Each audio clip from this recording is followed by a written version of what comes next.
आपण गडकरी साहेबांच्याकडे जाऊ.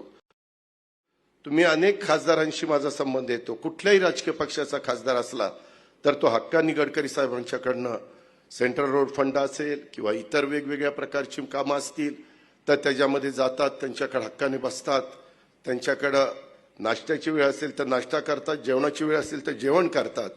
म्हणजे आपल्या पुणेकरांच्या सारखं नाहीये ते.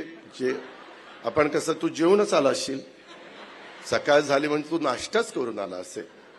ते गमतीचा भाग जाऊ द्या, कारण मला पुण्यामध्ये राहायचं आहे. परंतु पुणेकरांच्या सारखा हुशार माणूस देशात मिळणार नाही, जगात मिळणार नाही. एवढी पण गोष्ट आपण सगळेजण लक्षात घ्या.